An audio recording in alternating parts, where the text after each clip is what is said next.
सुप्रभात। RDJPS virtual class में आपका स्वागत है। आज हम कक्षा 9वीं की हिंदी की पाठ्यपुस्तक क्षितिज का पाठ रसखान के सवैये के प्रश्न उत्तर समझेंगे। तो चलिए पाठ शुरू करते हैं।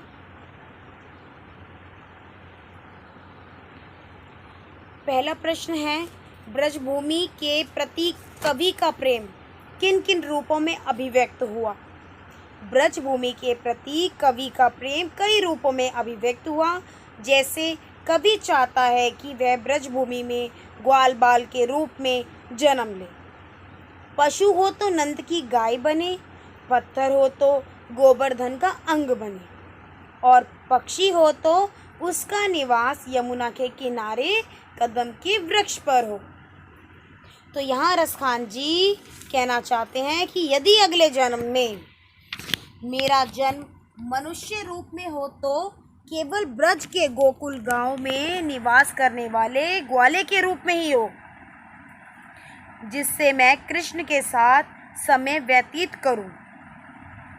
यदि मैं पशु रूप में जन्म लूं तो नंद की गायों के बीच जाकर चरूं, क्योंकि उन्हें चराने वाले श्री कृष्ण ही होंगे। यदि किसी पत्थर का रूप ग्रहण करूं तो उसी गोवर्धन पर्वत का अंग बनूं, जिसे भगवान श्री कृष्ण ने गांव वालों को इंद्र के क्रोध से बचाने के लिए अपनी उंगली पर धारण कर लिया था। यदि पक्षी बनूं तो मेरा निवास यमुना के किनारे स्थित कदम के वृक्ष की डालियों में हो, क्योंकि श्री कृष्ण इसी कदम के वृक्ष पर बैठकर क्या करते थे, बांसुरी बजाते थे।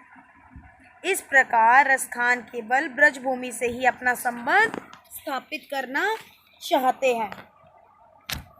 चलते हैं अपने दूसरे प्रश्न की ओर। कवि का ब्रज के वन, बाग और तालाब को निहारने के पीछे क्या कारण है।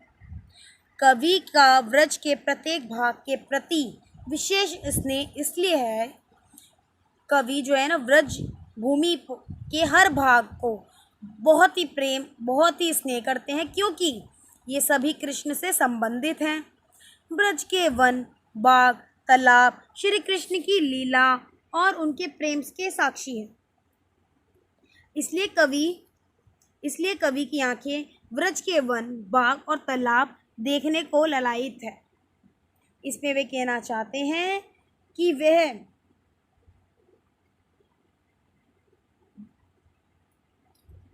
ब्रज भूमि के वन, जंगल, बाग, तालाब आदि को देखने के लिए सभी कुछ, करोड़ों सोने चांदी के महल न्यौछावर कर सकते हैं। ये सभी त्याग कर मैं ब्रजभूमि में निवास करने के लिए भी तैयार हूँ। चलते हैं तीसरे प्रश्न की ओर। एक लुकटी और कामरिया पर कवि सब कुछ न्यौछावर करने को क्यों तैयार है। कवि के प्रेम का आलंबन है भगवान श्री कृष्ण। भगवान श्री कृष्ण से संबंधित प्रत्येक वस्तु से कवि स्वयं को जोड़ना चाहता है। अतः जब बात श्री कृष्ण की लाठी और कंबल की आती है, जो श्री कृष्ण के श्रम सौंदर्य के भी प्रतीक हैं, श्रम मीन्स उनकी मेहनत, उनके काम की, और जो सदैव आराध्य श्री कृष्ण के स्पर्श में भी रहे हैं, तो कवि उन सब पर सब कुछ न्यौछावर करने के लिए तैयार है। तो यहाँ से और अच्छे से समझते हैं कि रसखान जी कृष्ण से जुड़ी वस्तुओं के प्रति प्रेम भाव व्यक्त करते हुए कहते हैं कि श्री कृष्ण की लाठी और कंबल के लिए वे तीनों लोकों का राज्य त्यागने को तैयार हैं। वे 8 सिद्धियों तथा 9 निधियों का सुख भी वे नंद की गाय चराने के लिए त्याग सकते हैं। अर्थात कवि के हृदय में श्री कृष्ण के प्रति प्रेम भाव विद्यमान है। वे उनकी वस्तुओं के प्रति अपना सर्वस्व त्यागने को तत्पर हैं। रसखान कहते हैं कि अब अपनी इन आँखों से ब्रजभूमि के वन, जंगल, बाग, तालाब आदि देखने को प्राप्त हो, मैं ब्रज की लताओं से लदी कांटेदार झाड़ियों के ऊपर करोड़ों सोने चांदी के महल निछावर कर सकता हूँ। ये सभी त्याग कर मैं ब्रजभूमि में निवास करने के लिए तैयार हूँ।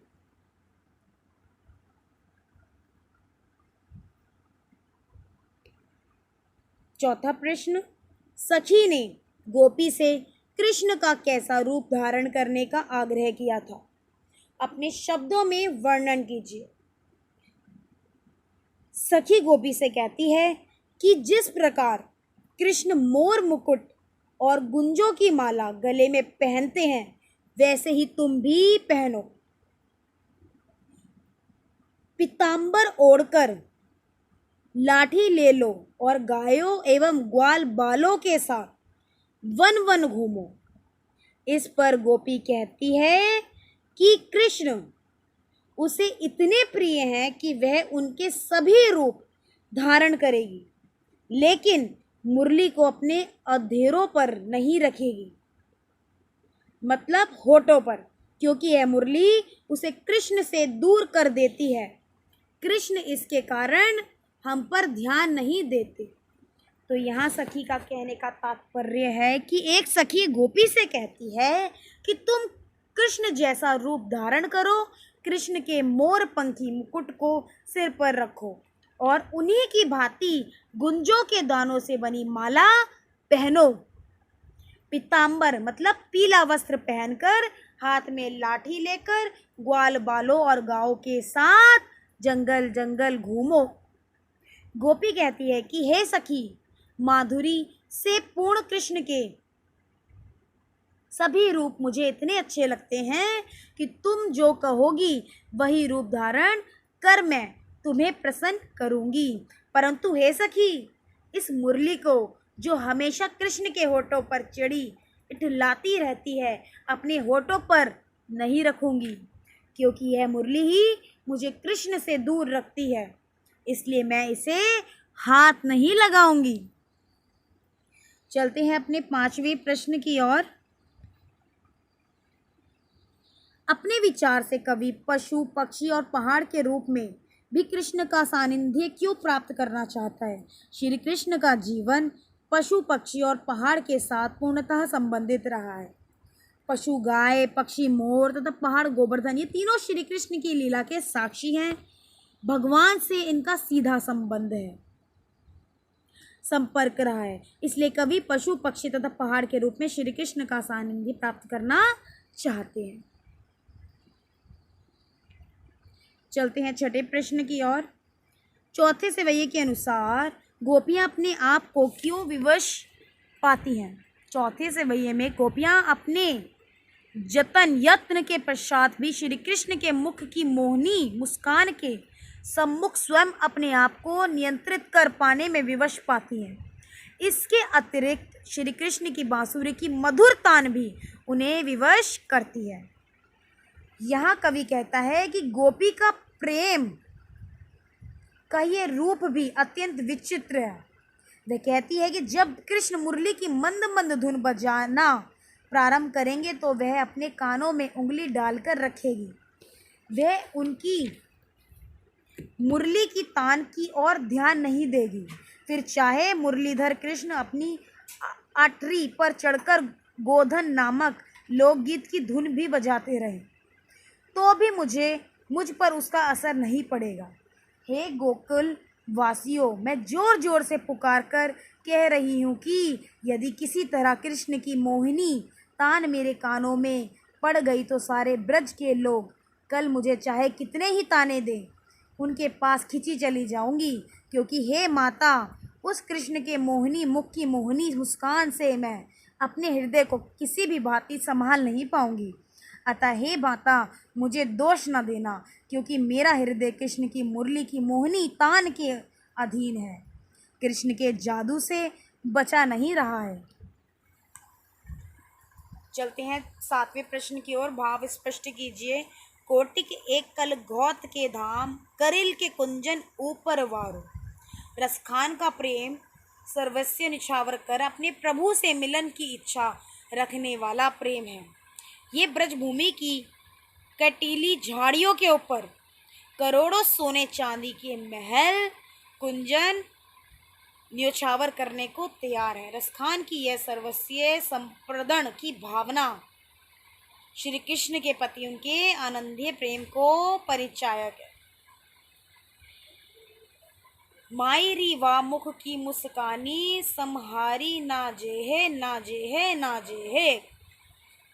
गोपी श्री कृष्ण की मधुर मुरली की तान और उनके रूप सौंदर्य पर इस हद तक मोहित है कि वह सब कुछ नियंत्रित कर सकती है, परंतु श्री कृष्ण के सांवले मुख की मोहनी मुस्कान के आगे वह विवश है।